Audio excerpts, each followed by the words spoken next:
BFM Business, 10h, midi, l'émission 100% placement. Intégral placement, Cédric Decoeur, Guillaume Sommerer.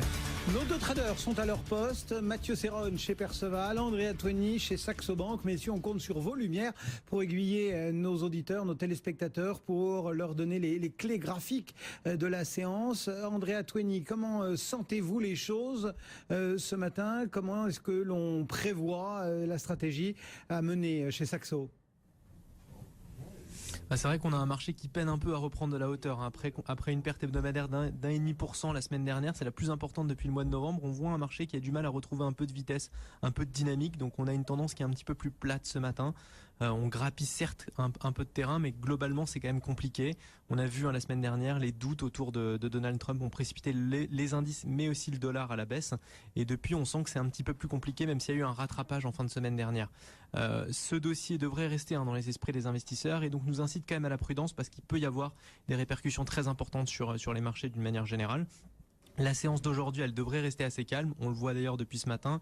On a des mouvements qui sont plutôt quand même modérés sur les marchés. On aura juste la réunion de l'Eurogroupe et encore ce dossier de la Grèce qui revient, on va dire, au cœur des marchés, qui pourrait légèrement créer un petit peu de volatilité, mais vraiment pas grand-chose a priori pour la séance d'aujourd'hui.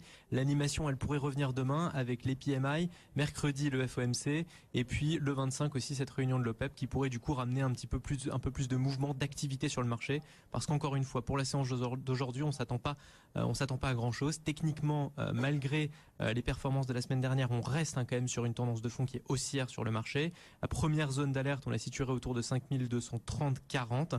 Attention, il s'agit des niveaux du CFD ou de l'indice cash. Il y a 50 points d'écart par rapport au futur juin. Donc en termes de performance, si jamais on arrive à reprendre un petit peu de hauteur sur ce marché, on devrait rester limité, en tout cas sur ce début de semaine et aujourd'hui, autour des 5350 points.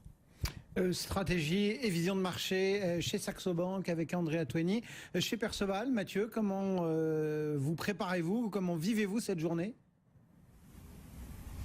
Eh bien, je continue à dérouler mon scénario qui consiste à acheter sur des replis, puisque pour l'instant, la baisse de la semaine dernière n'est pas méchante du tout. On a une redistribution des forces.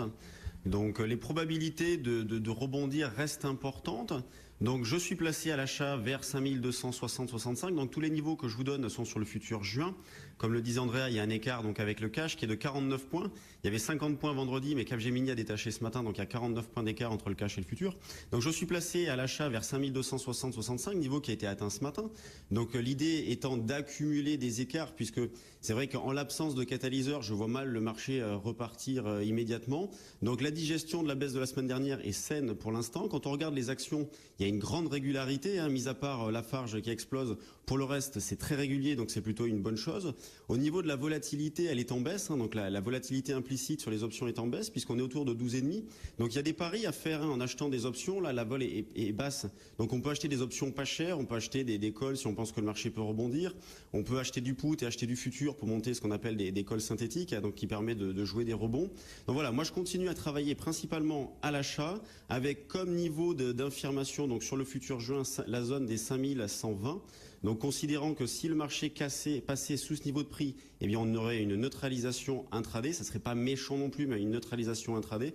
En tout cas, pour l'instant, les probabilités de rebond restent importantes. Je continue à travailler à l'achat. Merci à tous les deux. Nos deux traders ce matin, du côté de Perceval, Mathieu Serron et puis